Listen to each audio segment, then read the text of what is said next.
Oh, there we go. The first thing, sir. Oh, there it is.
Wow.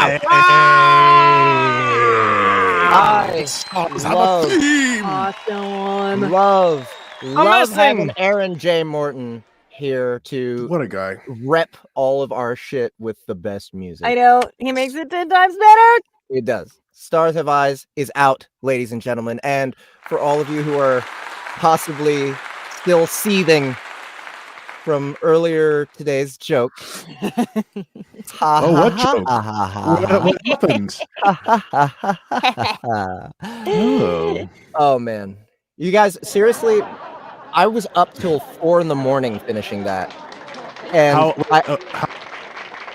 how long is it? Like, what is going on? He laughed for 10 hours. There's no looping going on. Yeah. Takes dedication. That's right. No, 10 minutes though. Commitment. 10 minutes. And you would be surprised how much your chest hurts after laughing for 10 minutes straight. Maybe you wouldn't. I don't know. I've laughed for a yeah. No, that's really a long time. Especially with Boxy's voice. Yeah. Oh my god, yeah. Yeah. But it was so worth it. I think we won some points. I think we scored some points with people on that I one. think so. Yeah. The feedback has been amazing. And for those people who do not know, yes, thank you. For those who do not know, Jeff, what did we do? No, I'm not going to say we. I didn't do it. I'm not involved. Gary didn't do it either. And neither did Annie. I didn't do it. Yeah. Jeff, what happened? It was me. Well, we released Everybody Loves Large Chest 6 for free on Soundbooth Theater Live. Yes, we did. And that's all I'm going to say about it, I think. Oh. I think everyone gotta go get it. Pick it up. You're gonna have to find out for yourself. Really, it's still free. It's still available. So if you want it and you don't want to pay audible prices, bam, pay $0. It's expensive when it's unaudible. But you know what else is zero? Is The Stars Have Eyes free? Episode 1 of The Stars Have Eyes, also by Neven Iliev, and this time not a joke, an actual deep dive. So being this real. one, just being real. This one, The Stars Have Eyes. For any of you guys who are Neven Iliev fans out there who haven't read it yet on Royal Road, it's a complete 180, like literally a 180 from Everybody Loves Large Chests. The only thing that's probably the same, besides, you know, the author and the writing style, kind of like the sense of humor, is the main character is this sort of super powerful. It used to be, well, it becomes less of a sociopath, right? That's it. That's the cool thing about it is that character slowly becomes human, and it's a romance. It's not crazy and psychotic at all. You know, it's actually heartwarming. But you know, the first episode's got some action. Got some. Yeah, it got a little bit. does. So, Nice. but it really is a slice of life. It really is a beautiful story. I've read the whole thing, and that's why I'm so excited about producing the rest of the series. For those who don't know, I narrate. Annie does the voice of Miss Maggie, aka Magrathlak the Observer. And if you guys ever wanted to know what it would be like to date Cthulhu, please listen to this series. So I think about it every night. The first one, Instruction manual. The first one is up now. It's free. You go download and listen to it, share it with people, try and get more buzz behind it so that we can really get this thing going. We have 3 months from now. We're going to be releasing the next 3 episodes, and then it's going to be monthly after that. So get ready, guys. It's more Neven Iliev. It's a different story. I think you guys will fall in love with it too. What else is on that newsletter for today? The nudes letter? What else is on the nudes letter today? I love how anytime a topic like this comes up, we can see Annie's cheeks go like get all red. Ooh, what? Rosie. Oh, hello. Oh, is that our first guest? No, it's not our first guest. No. Not gonna get everybody excited. I know. But the newsletter did come out, and we got a bunch of new titles that have hit Audible. We've got some titles going up on the platform next week. Do you have the list in front of you there, Jeff? I do not. Let me go grab it. We have the newsletter. Jeff is grabbing the list. Okay. He's looking at the newsletter and take it away. Right. So let's see. We have new Audible releases. We have Warsinger, LitRPG Dragon Rider Adventure, Archemy Online Book 4. That one was really fun to do. I have like this much less to do every book in this series, but I still get to come back and do cut through it. I still get to come back and do Vash. Oh yeah. And then James wrote the end credits. We're doing a lot of awesome end credits now. Ahmed was saying it's like our version of the Marvel end credit stuff, you know, like where stick around. You're gonna hear something cool. And I think we should keep that policy going. We also have Metamorphosis Grey Blood Book 2 by Daniel Prince. Is that already out? That's already out, right? It is. It is available. Also, any of you guys who missed the Rampage boat when it was on our platform, it is now on Audible. We did not put the deep dive on there. We just put the audiobook on there because we're trying to cater towards Audible sensibilities a little more when we do publish to Audible. So it is pure audiobook, no sound effects and music. If you were quick enough to buy it on our platform as a deep dive, good job. You get to listen to it, but nobody else does. They missed the boat. All right. But I know. We're so mean. Okay. Also, we have a podium release that just hit Audible, which is Corruption, Unbound Deathlord Book 3. 3 years. I didn't realize this. It's been 3 years since the last book, since book 2. But this is easily the best one. The third book in the series, in my opinion, makes the whole series super worth listening to. Like, I liked the series at first, but then the third one blew me away and tied everything together in the most crazy way. So please check that out. That's Podium Publishing, by the way. Thanks, guys, for that job. It was fun. And what else we got? We have SBT Direct releases. Jesus, look at the size of this newsletter. It is a chonking newsletter. Giant. That is a great word, chonk. Yeah. Yeah. I think I might need to start charging Emily for these news segments at the beginning of the SBTL you know, like it's taking up our time, man. She's making me work. Sure, she'd be down for that. She would understand if you had to make her pay you money for this. Can you imagine? Okay. Yeah, I can, and I'm having good dreams right now. Okay, so for SBT Direct, aside from Everybody Loves Large Chess 6, make sure to go get that. And The Stars Have Eyes. We also last week we just released The Third War by Stephen S. Long, the fourth story from Tales of Necessary Evil.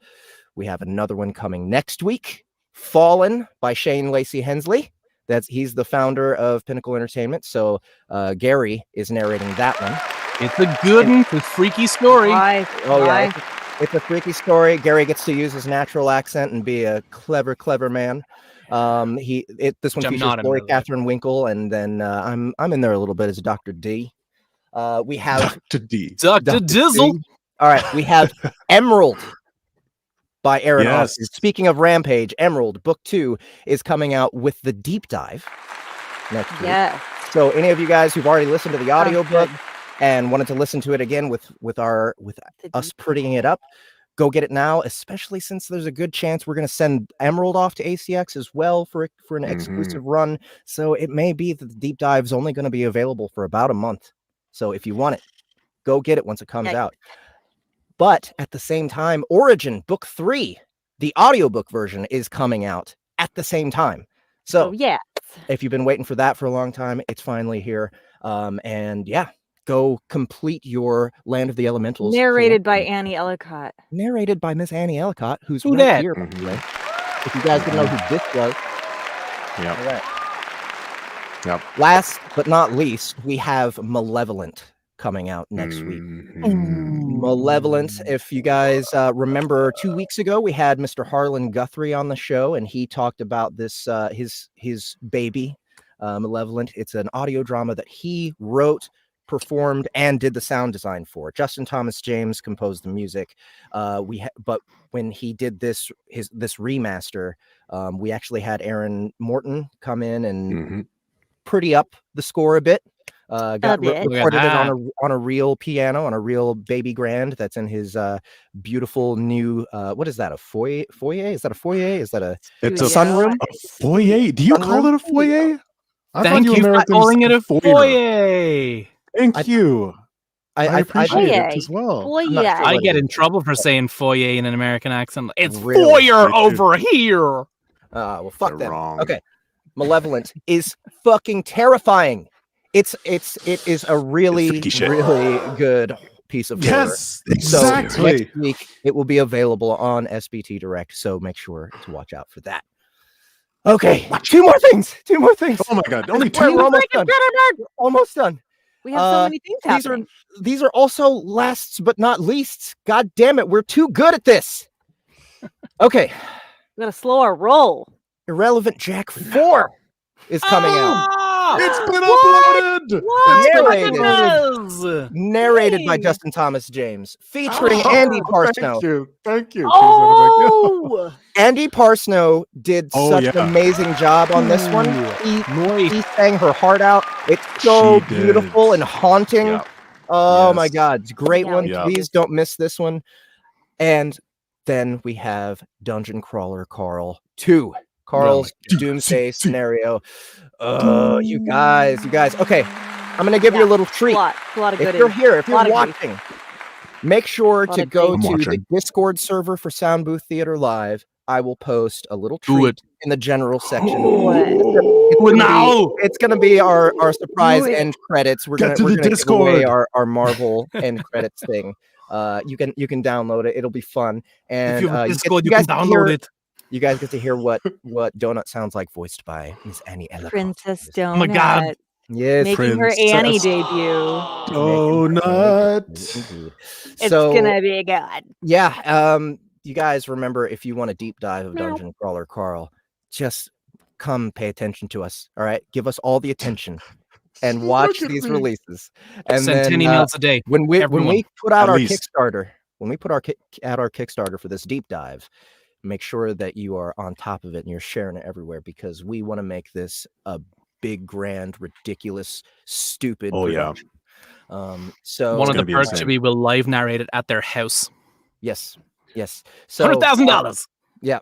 That'll be a stretch goal. So yeah, I think that's it. That is the end of the damn newsletter. Woo! Yay! That is what an impressive newsletter. Woo! Seriously, that deserved the title of chonkin'.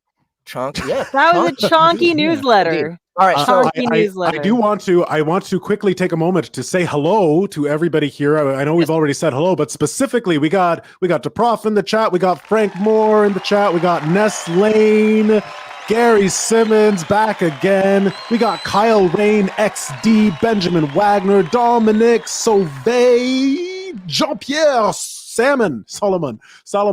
Paladin is getting milk. Ron Big is here, and that's it so far. If you are here, Michael Simpson is here. If you are here, say hello in the chat. Say hello. It's gonna be a good evening. Say chonk in the chat. Yes. Say chonk in the chat. Chonk in the chat. Chonk that chat up. All right. Chonk it up. Chonk the chat. All right. Last thing for this news segment, because we have plenty of stuff to do. Yes, what is coming up, Justin? Gotta focus. What is this show all about?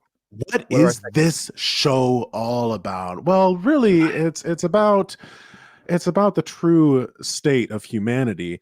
You see, when I was back in college, I met a very fascinating professor who told me about. All right, we have Anti-Hero Chronicles episode 1 coming up on the next segment by Deprof.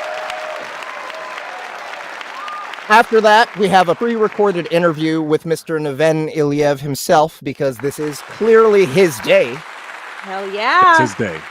It's his day. Clearly his day. Right after that, we have a request. Anyone remember what the request is called? It is called Atlas Kane, the Reincarnated Core. No. Towers of Acalia. Atlas Kane is the guy who wrote it. It's not the name of it.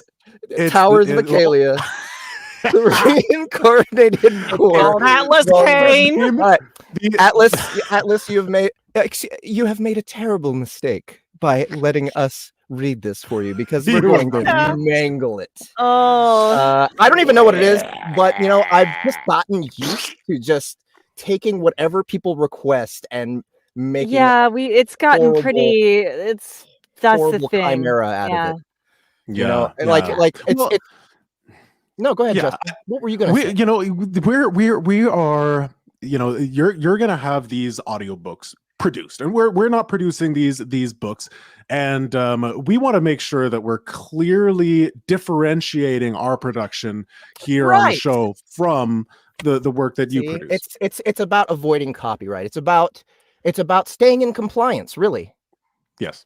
Mangling and murdering the shit out of your writings is. Yeah, there's this weird copyright loophole where if you say something with the accent of Arnold Schwarzenegger, that's also the rules don't apply to you anymore. All perfectly legal. Fair use. There's an Arnold Schwarzenegger clause in fair use. Yeah, the Schwarzenegger clause.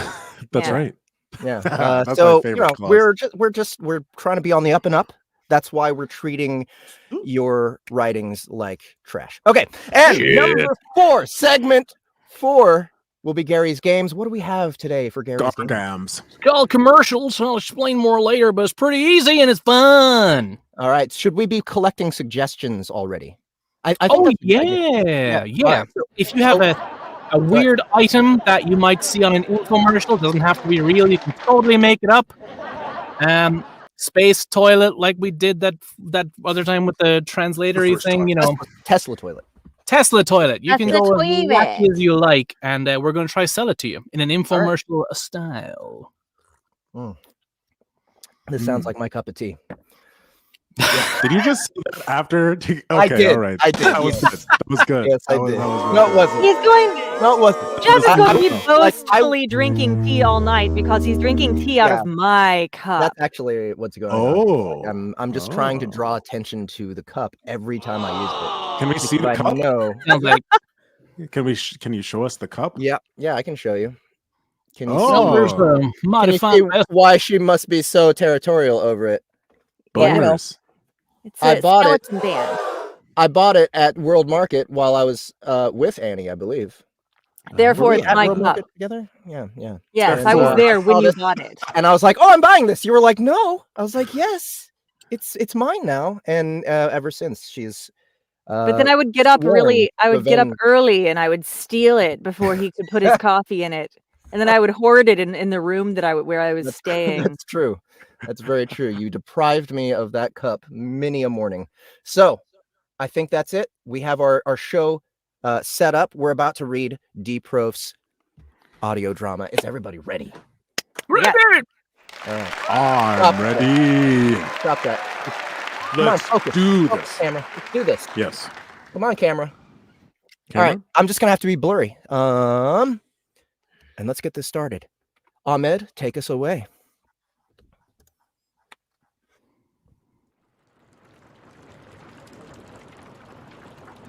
First, there was fire, burning all around Sorley, across his skin, in his soul. It was strange. The fire didn't hurt, scorch his skin, or smoke, but it did destroy. Then, there was the supplier. The first time they met had been similar. The only real difference between the two meetings was that Sorley had been conscious for the first. I told you that injecting the serum would get you the boost you were looking for. Ingesting it? Well, that's a different case entirely. Wait, what do you... Before Sorley could finish the question, the flames guttered out and plunged into darkness. Passing and murmuring voices filled in space and crescendoed to a dull roar of nonsense. Bureaucrats who made orders without the assumption of risk were the worst kind. I don't care how you do it. Get that mask off and tell me who he is. Saw his damn face off if you have to. Sir, he went head-to-head with Leap, survived, and aided in chasing her off. I think we can save the face sawing for after he's conscious, don't you? You call me the moment he's awake. Aye, you fuckwit. The swirling torrent of noise pressed down on Sorley. It felt like someone had turned up the gravity wherever he was. The ground under his feet crunched and cracked with every step he took, and not just because of the monumental effort he had to put into moving forward. The sound of the earth breaking beneath him and the small spouts of dust that he could barely make out in the dark reminded him of only something he'd buried deep down.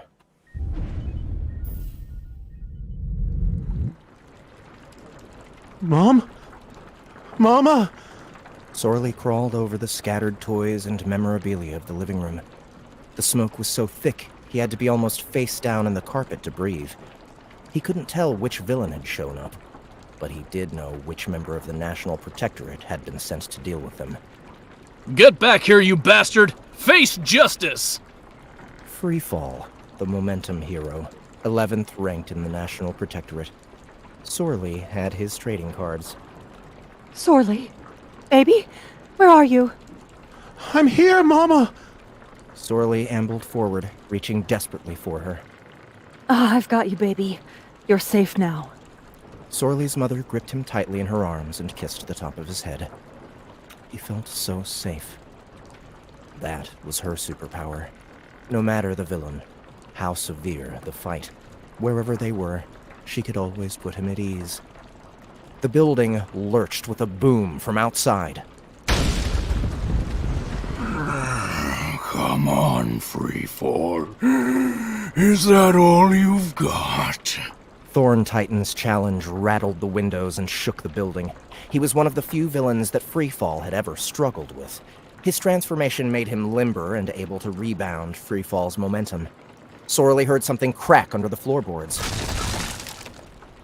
Mama! Shh, it'll be okay. I've got you. Uh-oh, Freefall. There are people in these buildings. Seems like you have a choice to make. Keep fighting me, or let me get away and save them. Tough call, isn't it? Something slammed into the outside of the building, and before Sorley could tell what was happening, the living room was sideways. Broken glass, burning furniture, and shattered walls fell toward him. His mother held him closer. It's okay. I've got you. I love you. Sorley had been 6 when Freefall and the villain Thorn Titan had used his neighborhood as a wrestling ring. The whole block had been leveled, and while the GSO did participate in the relief efforts, he'd still been left alone and put into the Home for the Lost, an orphanage supported by the GSO for children who lost their parents following a superhero's battle.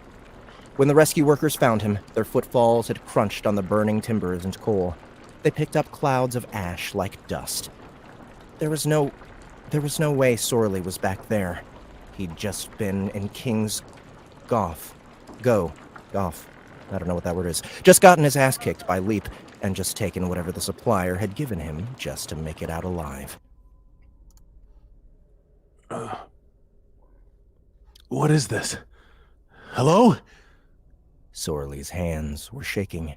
His lungs ached with every breath. This is the boost you got. The supplier's voice came from a spun-up column of humanoid-shaped ash. You did this to me? No, little Raven. You did this.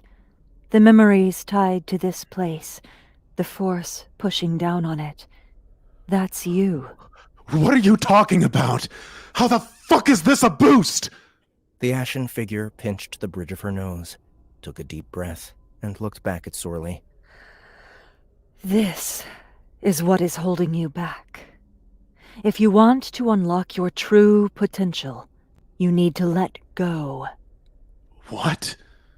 Blinding light filled the space around Sorley, blasting the ground away. I said let go!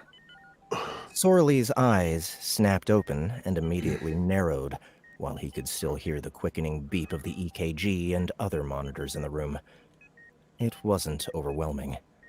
That, he determined, was due to the sensory deprivation helmet that his head was cradled in. All the padding and sealant inside of the helmet deadened the noise significantly. He could still feel, though. I'm sorry. Sorry.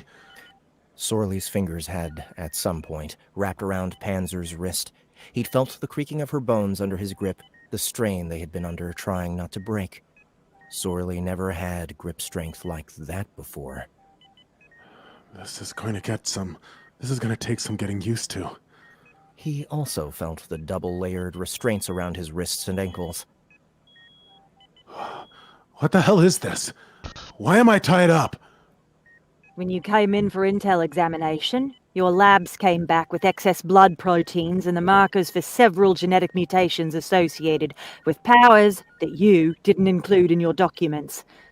All of that, yet nothing in the blood work can tell us who you are. And we can't take off the domino mask that's on your face. Sorley had a feeling he knew where this was going, but Panzer hadn't answered the question. I don't see what that has to do with chaining me to the bed. According to GSO protocol, you are a very dangerous person. Sorley tuned out the policy-laden drivel that Panzer spouted. He had no interest in bullshit, and even less time. He tested the restraints again. With the strength he'd gained, breaking out would be easy enough. The sensory deprivation helmet was an issue. He couldn't tell if it were tethered to anything, and while he could hear with it on, navigation was going to be a problem. On the other hand, keeping the helmet on could be useful if he couldn't figure out how to suppress his recently enhanced senses. It had only taken a single shot to overload his senses before. He'd likely black out if a firefight happened. What's the right move to make? He'd have to get past Panzer and the other supers that were bound to be there. Without the time needed to hone his new abilities, the chances of successfully punching his way out of the GSO facility were slim. What it boils down to, rookie, is that you either tell us who you are, take the mask off, or the director is going to be the one making the call on what to do with you, and I won't be able to help. Damn it. He'd missed something. Panzer had offered some sort of concession. He'd been too far in his own head and missed it. If I tell you my name, what happens then? You better be able to explain the blood proteins and the unregistered powers. I'm going to level with you, Rookie. Don't tell me your name if you can't tell me anything else. GSO has hoops to jump through to force your compliance. The Abilities Limitations Act protects unregistered supers, so don't do anything rash. Sorley's brain kicked into overdrive. If he could get past Panzer and get out of the building, he'd be considered a rogue super. The GSO would hunt him down and he'd be forced to sign up with some villains like Brandau or the Coterie of the Nefarious for the backing alone. The only other option was to reveal who he was and hope that the sudden evolution of his powers made him interesting enough to someone that they would want to study the changes. If he was lucky, someone at GSO could help him understand and develop his powers. Worst case, I tell them who I am. They arrest me, and I have to punch my way out again. I'll surrender myself to the GSO, take off the mask, and identify myself. I need my hands free, this helmet off, and a phone call before any of that happens. Panzer shifted in her seat. The sound of fabric brushing against a leather holster, the touch of a finger against an earpiece, and static. Before anything happens, know that I have been given clearance to incapacitate you should you attempt to escape or take other aggressive action. Savvy? I understand. The restraints around his wrists and ankles were released, and the sensory deprivation helmet receded into the metal slab under his head. It was a good thing he hadn't tried to run. Moments after being freed from the helmet, Sorley's head started to pound. Oh, son of a bitch. He could feel the blood rushing through the veins under his skin through his hands. The sensation was eerie, but didn't serve to distract him from the pain mounting with the overwhelming amount of white noise. Just breathe, focus, push it down. Breathe, focus, push it down. Breathe, focus, push. The whine and static subsided, leaving a headache behind. Sorley could finally concentrate on the situation at hand and took stock of his current state. Before he could ask about where the upper half of the supersuit had gone and why there was no visible bruising on his torso, the door to Sorley's hospital room flew open. A sharply dressed, blonde-haired, blue-eyed man strolled into the room like he owned the place. It wasn't just the surety of each step he took. The man literally radiated power. The air around him distorted and wavered with heat. "You, stop talking, now." The man pointed at Sorley with his free hand. The other clutched a black leather briefcase. "Ms. Riggs, give us the room, if you'd be so kind." I don't think so. Who the fuck are you? Panzer was on her feet in a flash, her massive hand cannon leveled at the man's smirking face. It was the first time Sorley had gotten a good look at the weapon. The thing was a marvel of destruction, the bastard child of a revolver and a sawed-off shotgun, and not something Sorley ever wanted to be on the other end of. How the hell can he be so calm? Doesn't he know who she is? "You most certainly will, Ms. Riggs. The young man on the table there is my client. I am his attorney, and I know for a fact that no rights have been read. His arrest was made unlawfully, and that if you do not give us the room, you will be in violation of Section 17 of the ALA, subsection 6B, heading 3. Sorley let out a low whistle. This guy knew his stuff. The man reached into his finely tailored suit jacket and flicked a business card to Panzer, who caught it without looking away or lowering her weapon. She studied the card for a full 3 seconds before holstering her weapon on her right hip, storming out and pressing her fingers to the communicator in her ear. "She seems nice." The lawyer set the briefcase down next to Sorley and handed him a business card.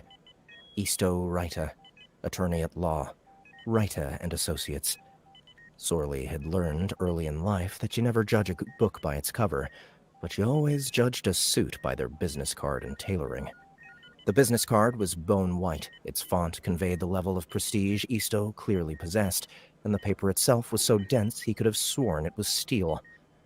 The tailoring spoke for itself.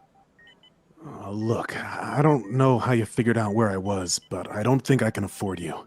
In the time he had taken to analyze the card, the man had popped the briefcase open and walked halfway around the room with a tablet in his hands. I said stop talking. Sorley's right eyebrow met his hairline. He quashed the need to talk back. Isto was allegedly there to help him. He didn't want to mess that up right away. Isto paused in front of a cart laden with medical instruments and plucked a small metallic sphere from it, then placed it on top of his tablet. A point of red light flared on the metal ball, then flickered out. Well, Mr. Grimmerson, we'll be able to add unlawful surveillance of an unregistered super to your pending suit against the GSO. Of course, if you are still intent on joining the organization, we can run the suit through a legal proxy per the secret identity clauses of the ALA and ensure that you are properly compensated for the crimes committed against you. You may speak. Sorley was on his feet, with Isto's lapel firmly in his grip. How do you know my name? Isto rested his hand atop Sorley's, slowly and deliberately peeling it from his garment. I probably should have thought about that first. Listen to me, and listen well, Sorley. I didn't come here to be manhandled by a rookie hero meddling between street level and city guardian. A mutual acquaintance sent me to ensure you didn't compromise them or yourself by doing something as foolish as turning your true identity over to the GSO. Isto released Sorley and slammed his palm into the center of his chest. Sorley slid back over the polished metal floors before his back impacted the far wall. Now look. Now, look in the case and take the packages so I can be on my way to secure your millions. Isto took a deep breath and straightened out his jacket and necktie. The man's appearance was, once again, flawless. Package? Just open it. We're short on time. Sorley did just that. The package looked almost like a can of soda without the tapering or the pop top. He fidgeted with it for a moment, trying to find a way to open it before Isto cleared his throat. When Sorley looked up at him, Isto tapped at his left eye. Like the mask. Sorley held the cylinder, pointed it away from him, then focused his intent into it, commanding it through his will to open. As it did, a crimson raven burst out, crowing and cawing as it circled him. Its feathers were made of crimson smoke and flame. The corvid circled him twice before it veered inward and collided with his chest. Its red feathers spread in the crest of the raven over it, then covered the rest of his body in smoldering blackened feathers.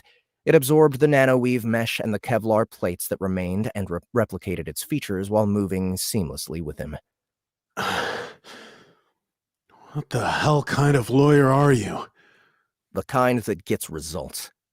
Now, let's discuss how walking out of here is going to go. Little Raven.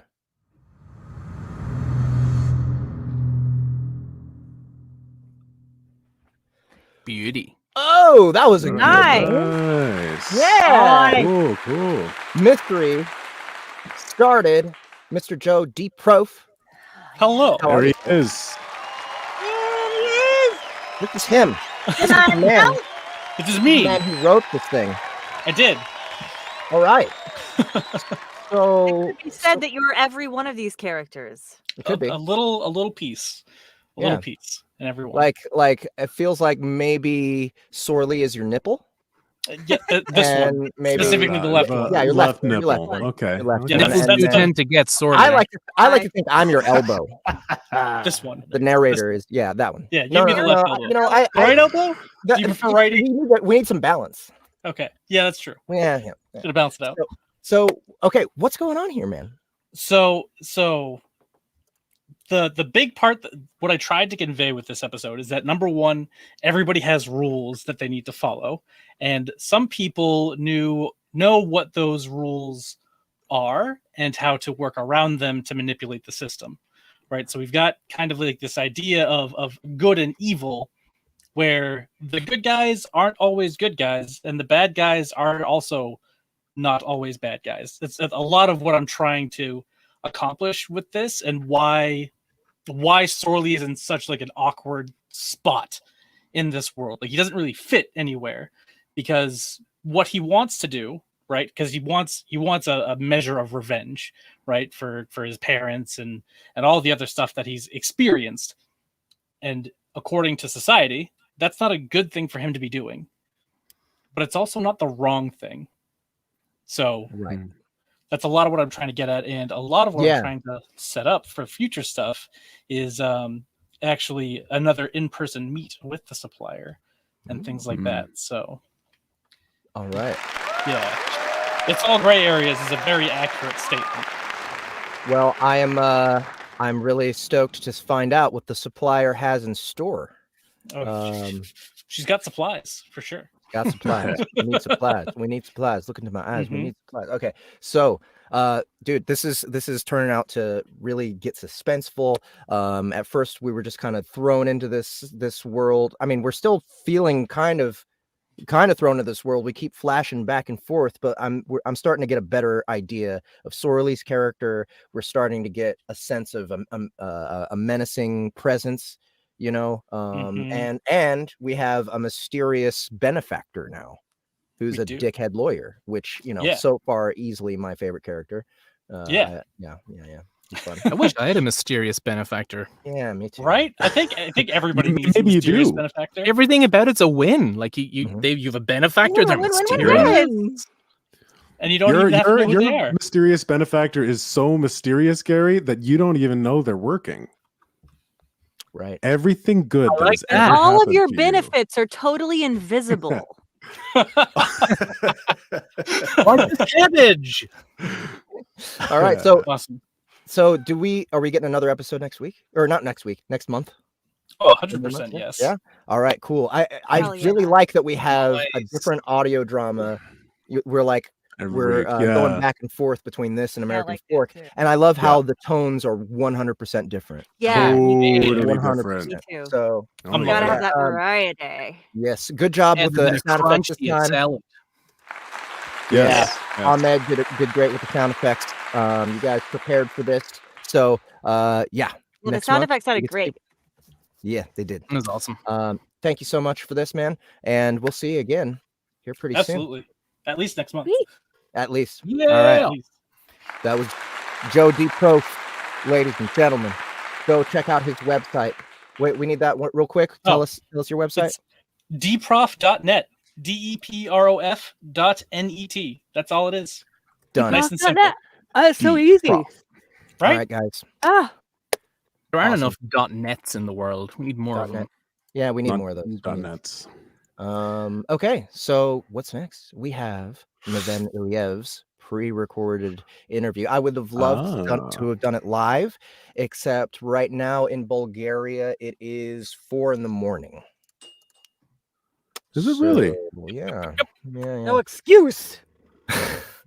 Yeah. I mean, his sleep schedule is all out of whack anyway, but we wanted to make sure we got it, so we got it.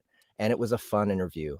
If anybody here doesn't know this, Everybody Loves Large Chests is pretty it's pretty integral to the actual identity of Soundbooth Theater Live. When I first started doing this show, Everybody Loves Large Chests was the first thing that anyone requested.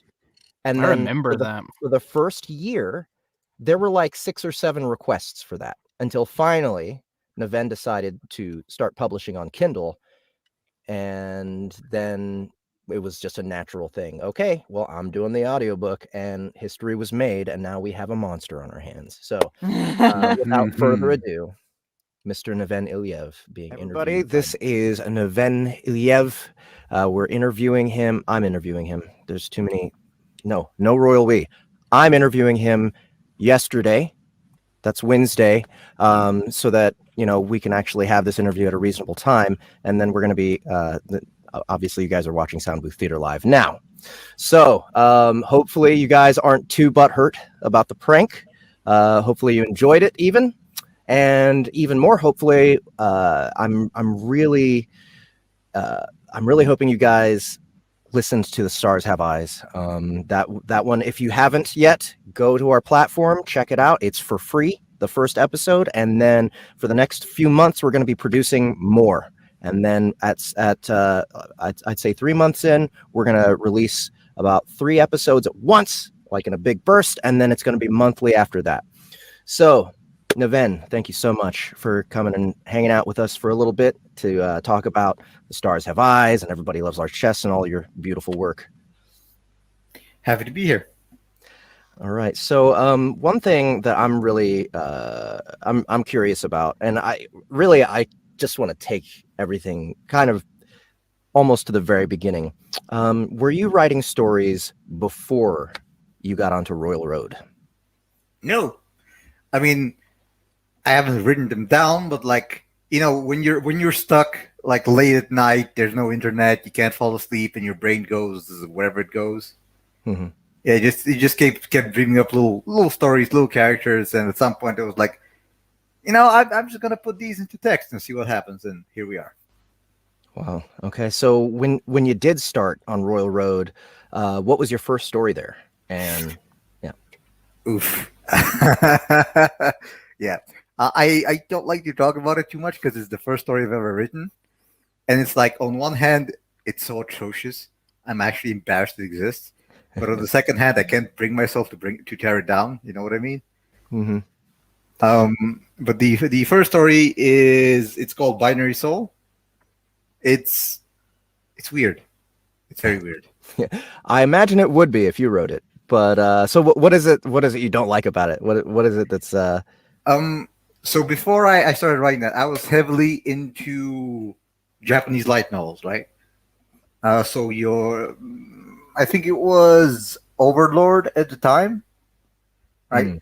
And the biggest thing I don't like with it is how weeby it is, right? And also I, you know, this being my first attempt at actually writing, I made a pretty basic mistake in the actual writing from a technical standpoint, because in my brain, I was like, wait, how do I differentiate between which character is speaking, right? And my brilliant suggestion was just to put their name in parentheses after the thing, instead of, you know, doing the logical thing, which is, you know, oh, hello, said so-and-so. Right. So, you know, that's... And by the time I realized I could have been doing that, I was already like 200 chapters in. and I was like, you know what? I made this bet, now I'm going to lie in it. And I just kept going like that. So you, I mean, was this your first time really working in English as well, like writing stuff in English? Or is this something that's just been part of your education forever and like just something that you've always been used to? I mean, I'm pretty good with English, right? When I was still in elementary, even my parents shelled out, sent me to these like courses and stuff, right? It worked out pretty well, you know, no complaints there. Yeah. But no, that was my first attempt actually writing long form. I haven't even written essays, I don't think, in English. Oh wow! Or if I had, I've just completely forgotten them. So you were inspired by Japanese light novels. Was there any other English literature that you were interested in at the time? No, I actually do not read, like, at all. Like the only 2 series I remember I've read out of my own volition. The first was Harry Potter, because it's Harry Potter, and I was still very young. And the second was the Hitchhiker's Guide to the Galaxy, the 5-book series, which is pretty radical. I at some point tried to pick up the Discworld series, but I only got like, I'm gonna say like 2 chapters into the book called Guards, and then I just kind of lost interest. Wow, reading isn't for me. It's very weird for a writer to say this, but reading, not for me. Because why would I be reading when I could be writing, right? Right. It's the same thing with like, you know, video game streamers. Why would I watch someone playing a video game when I could be playing a video game? That's just how my brain be. I think that's probably the same way I am with audiobooks. You know, I'm making more of an effort now than I ever did to listen to other audiobooks, other narrators and stuff. You know, I'm trying to get deeper into the culture and learn more about the up and comers, and you know, just gather more from other producers and maybe learn something. But it's hard. It's hard to do, especially since I'm running a company and narrating audiobooks and, ridiculously busy all the time. But one thing I remember is when I first started off narrating audiobooks, I didn't like them then either. So maybe that's why I'm good at it. And maybe that's why you're good at writing. Like, one thing that doesn't surprise me at all is that you read The Hitchhiker's Guide to the Galaxy, because I definitely see a lot of inspiration from Douglas Adams' writing in your style. And that's definitely a compliment, because Douglas Adams, in my opinion, was a true genius, especially as an author. So has Royal Road significantly changed since you first started there? Well, kind of.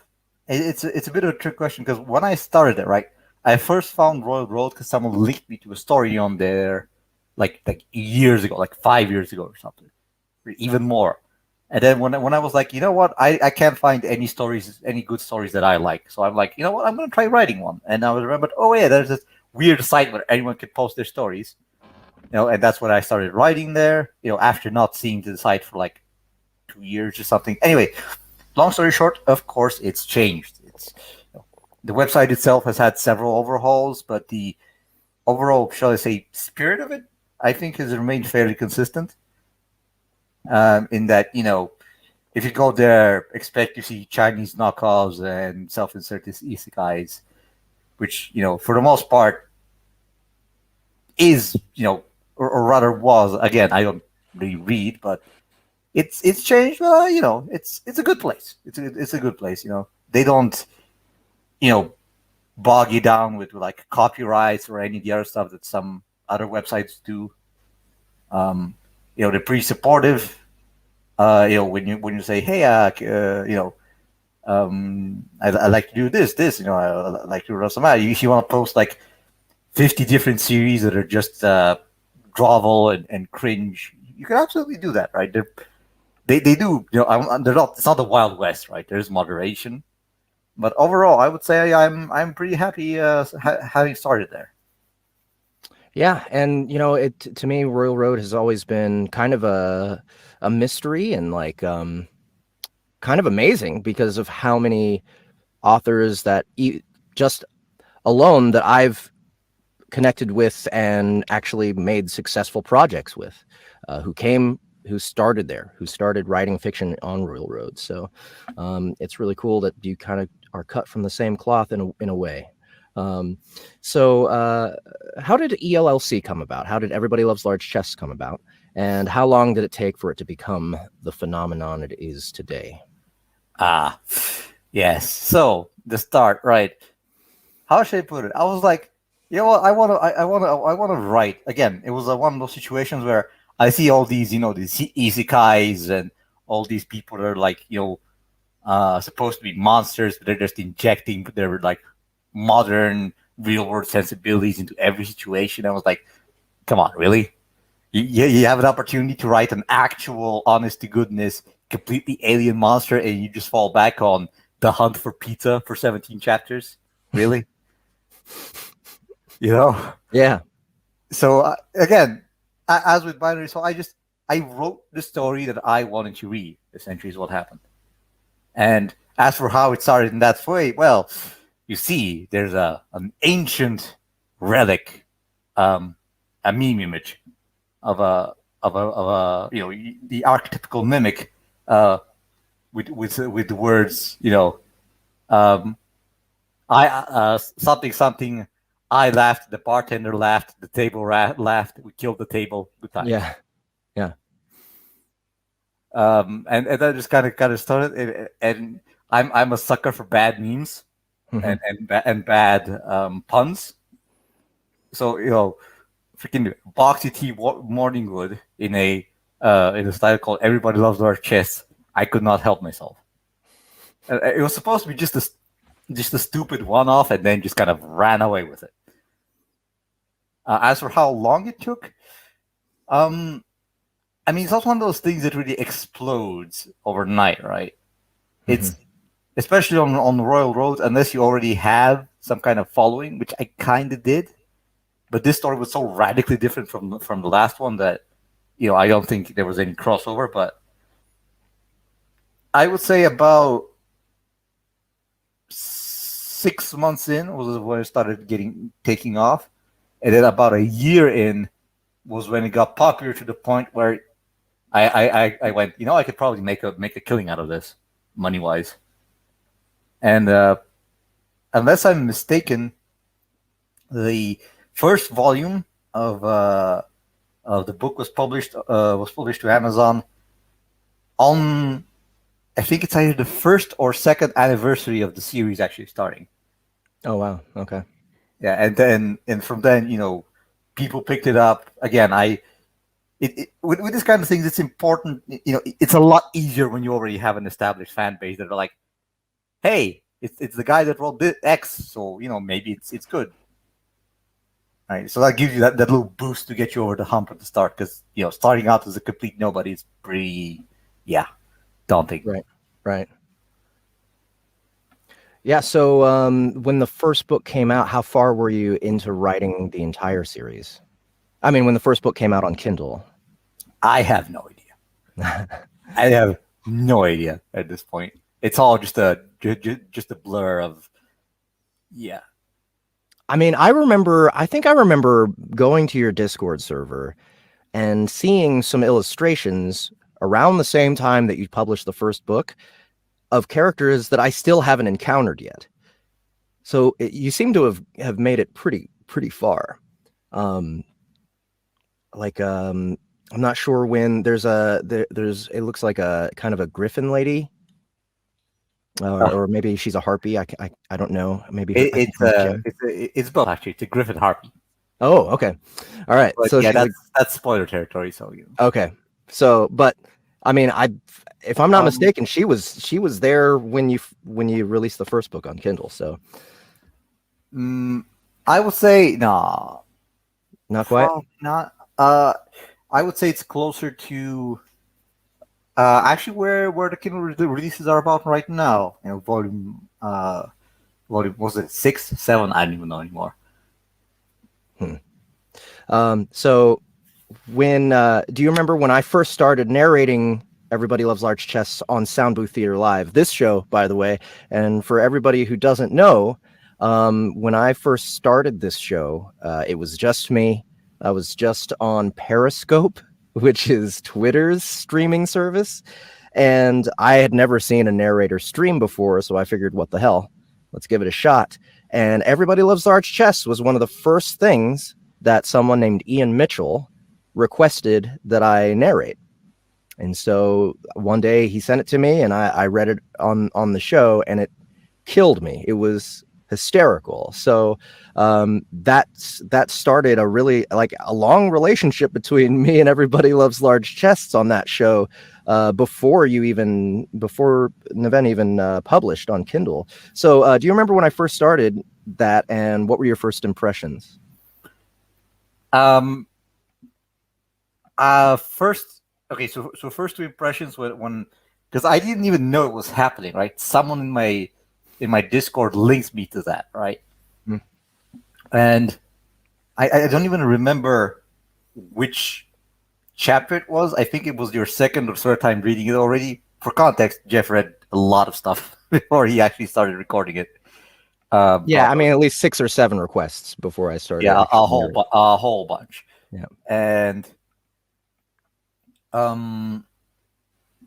my first reaction was, holy crap, this is cool as hell. And my second reaction was, holy crap, this guy is really good, actually. Because I was expecting some no offense, but some rando guy in glasses starts reading my stuff, like, oh, this is gonna be, haha, funny, a bit of a cringing, let's all suffer together. But no, it's actually really good. Like ridiculous. I think you really, amazing.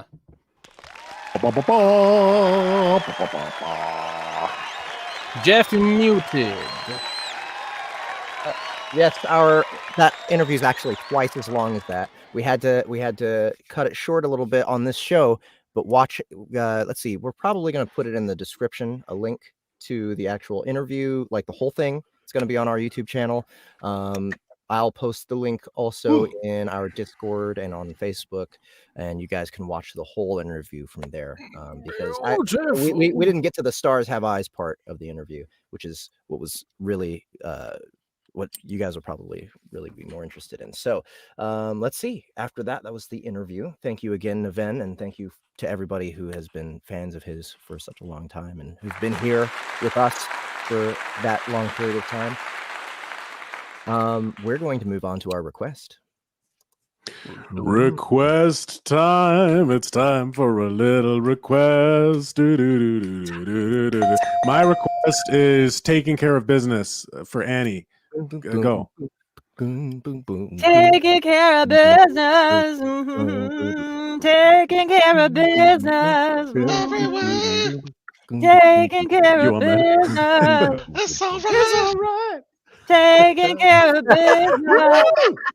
Woo! Work out. Here. Whoa. Requests only. Bam. Thanks for giving me that little grounder.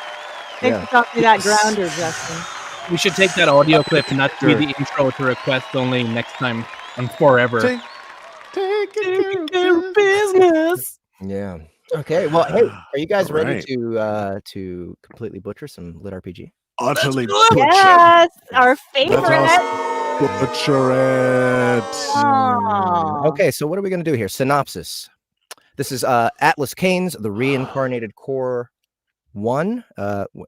Wait, what is it? What is it called? Towers of Acalia. Towers of Acalia. Hey. Oh, hello. Acalia? This is a badass cover. Look at that. Look at that. Nice. Story by Atlas Kane.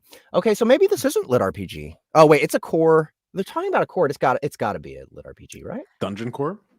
Yeah, it sounds like. Yeah, we go. Look at that sword. Look at the size of that sword. Yeah, one more time. What do you think she's overcompensating sword for? I don't have a sword that I bet she has the smallest penis.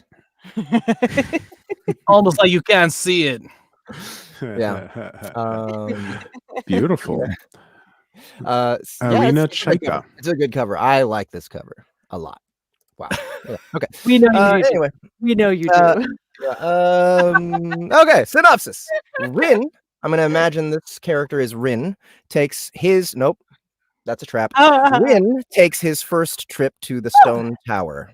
Min is with him as he goes. They make the trip, train a bit, then enter the tower for the first time. So we only have two characters here. Yes. Rin and Rin. We'll probably just have to cycle out. Yeah. Okay. Yeah.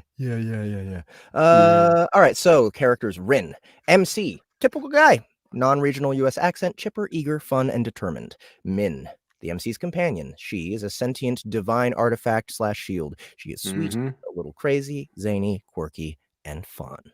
I could tell from the cover that she was a sentient divine artifact shield. Me too. Yeah. So Annie's really good at playing sentient divine artifact shields, honestly. So I we're a little crazy, zany, quirky, and fun. So I think that maybe she should take that first, so that people aren't horrified by the female. And then Gary, do you want to pick up the MC first? Yes. Just say whenever anyone else wants to jump in. Okay. And then Justin, you still want to host? And you can give maybe to me if you want. I'll have you guys switch back and forth. Annie will be consistent, so Annie, you'll stay as Min the whole time. Okay. But Gary and Jeff, you guys are going to be competing back and forth somehow. So I'll pause you. And then I'll stop. But we'll start with Gary as the MC, and then we'll switch it out later on. Okay. So chipper, eager, fun, and determined. Here we go. Worry and excitement had kept my mind busy. Finally, I asked Min if she would act as an alarm clock and wake me up when it was time to leave. The coin shield happily agreed. An hour before daylight, she sent me a stream of jarring images, each one a picture of a bucket of ice water splashing down in my face. Wake up! Oh, sorry. Wake up, Ren. She asked in an obnoxiously chipper voice. Time for our first adventure! I mumbled a mental response and dragged my sleepy ass out of bed. Pause. Jeff, you copy the exact same thing that Gary was doing.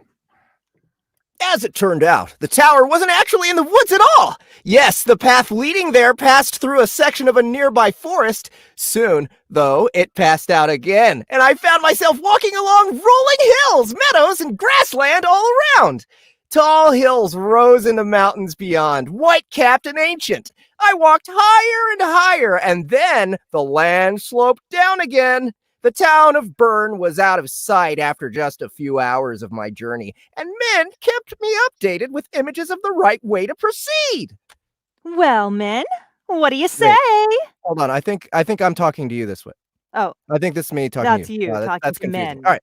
Well, Min, what do you say? Are we going to kill some monsters today? I asked my loyal vessel as I chewed a strip of turtle jerky. And pause. Gary, you're going to take over, and now your emotion is scared, petrified of everything, and go. One buzzed and sent me an image of a green-skinned creature being burned alive, its eyes wide and mouth open in a horrendous scream. Let's crush the souls of our enemies! She called out of my head with fierce delight. I choked on the food. Jesus, man, you gotta warn me next time. I sent her an image of me eating, hoping she'd get the message. But when she sent back an image of one monster eating another, I gave up. Finishing my first full strip of jerky, I felt the effects of a buff eating my body. And pause. Annie, you want to do all the reads for the stats like this? Sure. How would you like me to read the stats, Justin? Same. You keep it. The whole theme is scary right now. Oh, the whole theme. Okay. Oh, I get it. Okay. Yeah, let's do it that way. Okay. Status effect. Nothing like turtle crackling. Nothing like turtle crackling. By consuming the flesh of the spirit beast turtle, fried in its own fat till crispy, you have received a minor boost to spirit regeneration, agility, and strength. Time remaining 3 hours and 59 minutes. And pause, Jeff. You're going to take over for the main character. Still scared. Still scared? All right. I geared up and dedicated the next hour to training. With the added buff, I knew this might be the last good opportunity to train before I reached the tower. And pause, Jeff. Now you are going to do it like you are thinking really hard about everything. Everything's a puzzle. Go. With Rin's background, I had all the tools I needed to kick some serious ass. Yet the man had never trained in armor, and he'd never fought. What was that? I don't know. It was a compliment from the compliment. Yeah. It's appreciation. Oh, nice. Never fought living creatures in a life or death situation. And pause. Gary, take it.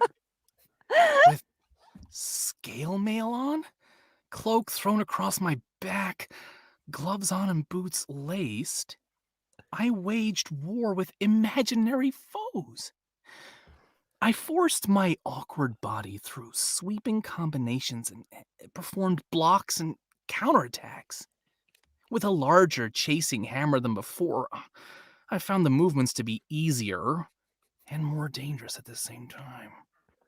Swinging around such a deadly weapon, I knew a missed attack or glancing blow could wound me as well. Forcing myself... Pause.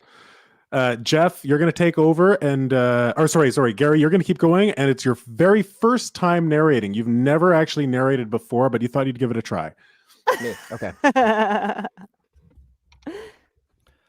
Forcing myself into a particularly complex combination, I set the worry aside. I lost my balance for an instant, and my chasing hammer grazed the outside of my right leg. Instead of searing pain, all I felt was a cool buzz of energy. I practiced with the hammer for a little while longer, hoping to work out as many kinks as I could while I could. Next Pause. I moved on. Jeff, you take over. It's your first time narrating. Next, I moved on to shield work. Having Min strapped to my left arm, I went through the motions of taking blows on the shield and counter-striking. I also switched up my footwork, sidestepping or lunging to emulate the chaos of battle. Finished with a series of movements, I activated Min's skill. Core flash.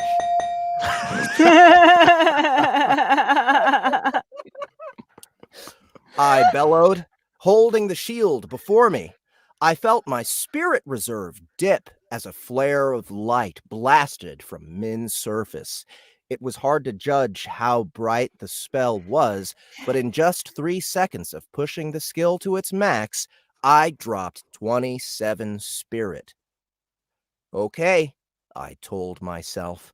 Need to be careful about that. Okay, pause. So there's a lot of narration for the next bit. Annie, you're going to jump in on narration as well now. I'm going to alternate between the three of you. Annie, you're going to stay as Min though, and Gary, you're going to be you're going to play the main character. And then we'll figure it out. But Annie, it's your first time narrating now. Okay. I want to hear your take, and go. I experimented by fighting with my pack on, off balance and slow. Oh shit.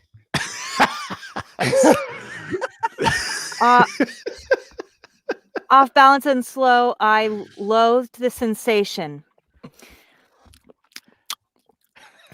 It was worthwhile, however, since I couldn't always prepare for a fight or know when a battle would start. And pause. Annie, you are now going to be a radio announcer. Go. I made myself a promise that I'd ditch my pack as soon as I found trouble. Limited as my combat skills were, I knew I couldn't risk a fight without being at the top of my game.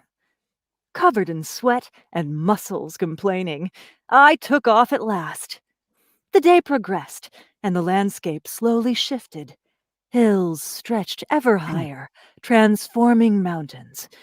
My legs burned by the time I crested a particularly tall hill some hours later. Pause. Over... Gary, you are 5 years old. Go. Peering over the Risei, I found a lovely meadow dotted with flowers and the occasional tree. I just feel like you're doing an impression of me. Birds sang and insects buzzed. You're doing great, Gary. You're doing great. Despite as stiff breezy, the scene was gorgeous, worthy of a postcard. But and pause. Keep it going. Jeff, I want to hear that same thing. 5-year-old. Yeah, 5-year-old. But all I cared about was the tall and twisted tower at the far end. I found it impossible to walk any closer and not feel fear and trepidation. I didn't beat myself up over it, though. How many of my old friends had ever challenged a magical and possibly... That's a big word. You can do it, Jeff. You can do it. Sentai. Yeah, sound it out. Sentient. Yeah. Sentient. Good job, Jeff. Before. Hey, okay, pause. You can use my Annie? cup. Annie, you just took a shitload of speed. None. Exactly none. As I approached, the power of the wind increased until I was... Excuse me, 1 second. Hold on. Oh, fuck. Where was I? Oh, I just totally fucking lost my place. You guys, I lost my place. I found it impossible. No, wait, none. Okay, none, I found it none, impossible to walk none. any closer and not feel fear and trepidation. I didn't beat myself up over it, though. How many of my old friends have ever challenged a magical and possibly sentient tower before? None. Exactly none. Yeah. As I approached, the power of the wind increased until I was grateful I hadn't yet broken down to buy a hat. Yeah. Yeah. All right, keep going. I want to hear the story. A small stand of sun trees huddled against the slope of the mountains that rose above. Oh, whoa. Well-worn trails wound in and out of the thicket. And the line of aging hatching. Sorry. Sorry, guys. It's okay. We're having fun. It's okay. Oh my god! I feel like I'm a crazy person right now. Pause. Is that the time? Is that the time? It's a time. It's time. Oh, time for the request. Okay. Time to move on to more games. Okay. Games. Okay. More games. All right. So that was, if that piqued your guys' interest, the Reincarnated Core 1 by Atlas Kane, and it has a sexy anime cover with like a compensating girl on the front. So compensating. go check this out, guys. This is on Amazon. She's compensating for her lack of a right boot. If you were able to sift through our nonsense and actually get to the content, and it interested you, please go support these people. This brave person, Atlas Kane, who requested his stuff on this show, where hopefully he knew we were going to butcher it. Hopefully. He didn't. All right. So that is our request segment. Our last segment is Mr. Gary's Games. Yeah. I like how today we have Gary's Games and we have Gary. I'm present. And he's present. Yes. Yeah. There he is. That's my favorite part of Gary's Games. So Gary is, what are we? Yeah, when Gary's actually there. We need the namesake. What are we doing today, Gary? We're doing a game called Commercial. Basically, we're gonna take nonsense things, and one of us at a time is going to try and sell it in about a minute or so. It's really that simple. And then at the end, we can pick our favorites, and there can be a winner if we wish. All right. Okay. What are we selling? What are we selling today? So there were some good ones in the comments. We saw some good suggestions. The inflatable lawyer was the one-use inflatable lawyer. That was excellent. Are you okay, Annie? I really like that. Inflatable lawyer. Okay. That's a great idea. Can you imagine somebody bringing an inflatable lawyer to an actual courtroom? We're not going to have to because one of us is going to sell it to us. Who wants to go first? How do you want to go first? You want to go top? So all right, we have to start it like an infomercial. It's really just you have your thing that you want to sell, and basically you want to make that seem as positive to us as like we need to have that right now, and you're going to tell us why. Okay. Extol all its virtues. An umbrella that only covers your hand. The umbrella. I love that too. That's great. All right. The umbrella. I gotta think of an inflatable lawyer. Okay. You want to take inflatable lawyer? Inflatable one-use lawyer. You only need one use. One use. It's okay. I think that was it, was it? I don't want to just inflatable and disposable. Yeah. An inflatable I think that was it. Lawyer. You can do whatever you want with it. I feel like I want to sue Annie for that little noise she just made. So let's see. All right. We'll roughly time a minute. When you start, we'll roughly time a minute from that point. Are your co-hosts making suggestive sounds? Sometimes you need a lawyer, but you don't have time or money to call one up. What do? Pull one out of your back pocket and blow. The inflatable, disposable lawyer. This guy doesn't ask for a bill. He only wants your lips on his knob.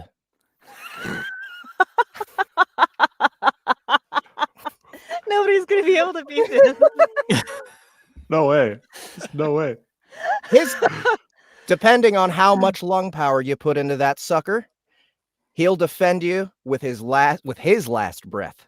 And believe me, he's gonna have a lot of it once you're done with him. The inflatable lawyer. Just put your lips on him and blow. That was excellent. Right? Very good. Cool. Very good. I'm doing the what is the victory arms now? I'm doing Victory the arms. victory arms that Amy. Yeah, victory Amy arms. Walker. You just, that I deserves almost- victory arms. I almost called her Amy Winehouse.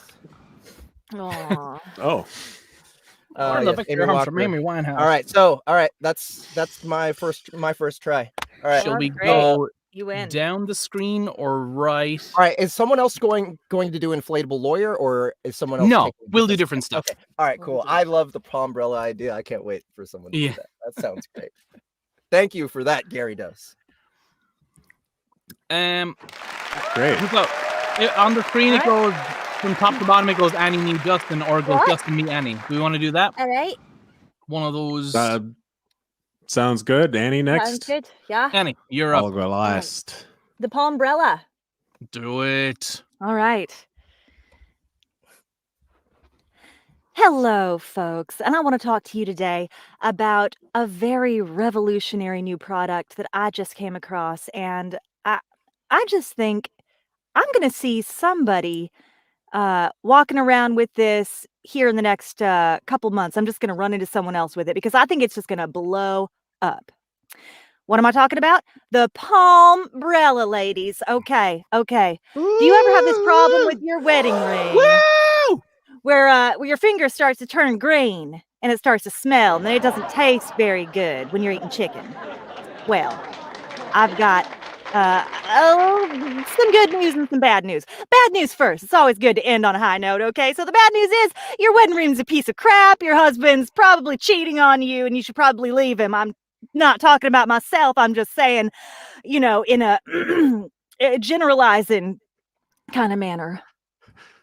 I think that you might want to examine your marriage, ladies. And I think that one thing that could help you in the meantime is this wonderful Pombrella.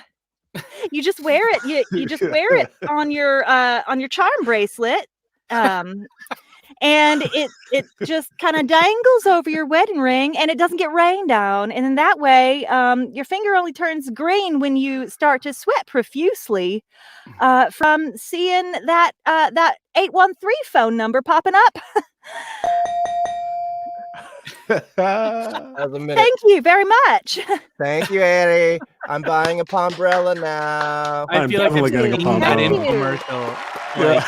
You just put it on your palm right here. It's just like, and you know the person's just seen this item for the first time, and they're like, "Look, it's a pen that it has, I think, green and blue." Blue. All right, I see one that I think I would like to do in the style of the Texas Hammer, which is the pre-used diaper. I'm gonna give that a go. Oh, pre-used diaper. Diaper. Okay. Do you think you're ready for child rearing? Bullshit! What you want to try out is the shit nap. That's what we got right here. This is a sack full of baby shit, and we're gonna throw it in your face. This is to replicate real child rearing that you ain't seen this in your movies. You ain't read about this in your books. This is real life. Pick up the shit nap right now. Pick it up, open it up, smell. Get that essence into your body, and you're going to know what it feels like to raise a child. The Shit Nap 2000 also comes with a second edition Piss Nap if you want the full experience of raising a baby child that's human.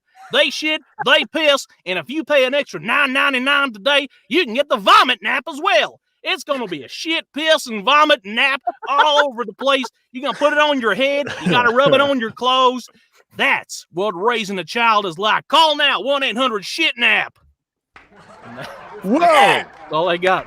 Damn! Perfect. That's all you need. Enthusiasm. I didn't think that anybody would top Jeff, but I think maybe he's Oh my giving him God. enough for his money. Oh my Yeah, god! well, we definitely had more energy. Sorry, Far better. Justin. I wouldn't want to be in your place right That's now. a hard act to We follow. get the best infomercials in Texas, man. If you just look up the Texas yeah. Hammer, and this guy is real. Like he's not even a joke.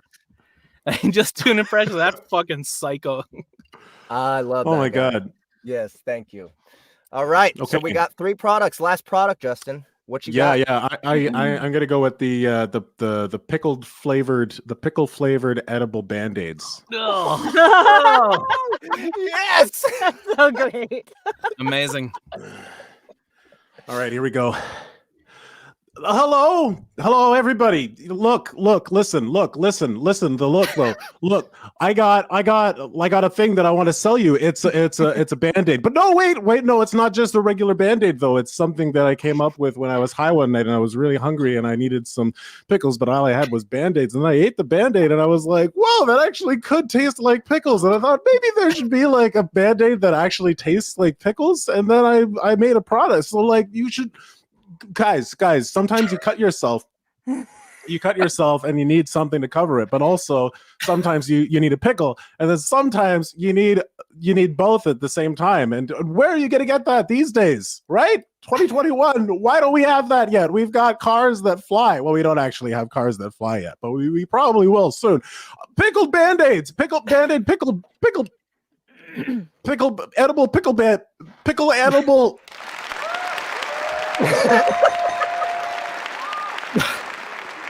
That sounded like a Rick and Morty commercial. I was definitely channeling some Rick and Morty there. You can tell that like the guy who did that infomercial filmed it himself. He paid for it himself. He paid for the airtime at like 2:00 in the morning, and was just like pickle Band-Aids.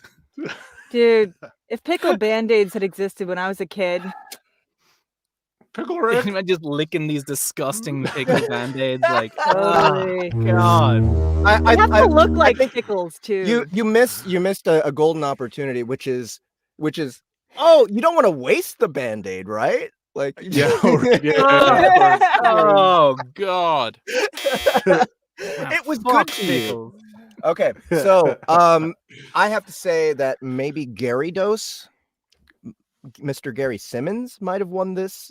Gary Simmons definitely. Flavored edible Band-Aids is pretty good, but the used diaper. That's I mean, we have the lawyer as well. Yeah, the inflatable lawyer. Yeah, we got a bunch of really good suggestions. Yes, they were solid. Who suggested the lawyer? I'm not sure. That was close to the beginning. That was very close to the beginning. Deep in the chat. All right, let me deep in the depths of the chat. That might have been Gary Dose too. It sounds like it sounds like his I feel style. like it was and was like very early on. Oh, Isk. Isk is the one. Isk is the one who suggested that. All right, so we got 2.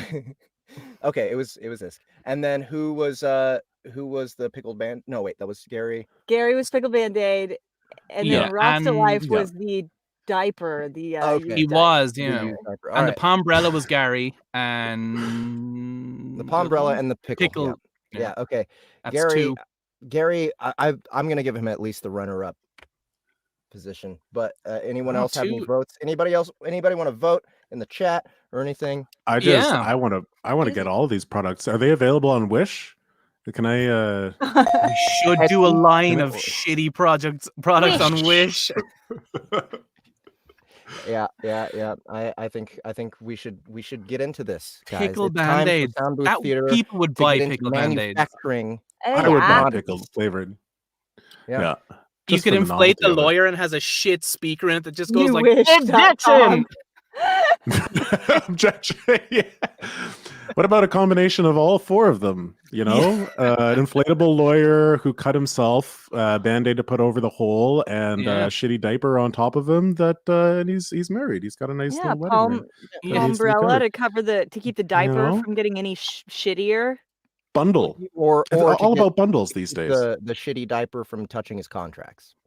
Yeah. What we need is like outro music. Some like we do have some. We should use the intro. Oh my goodness. Is it that time again? Well, I want to thank everybody who came here. Jeff Hayes, Gary, Furman, and we got Eddie Clot, Eddie Blood Clot. Their faces are me out. She's got a ring finger and she's got things over.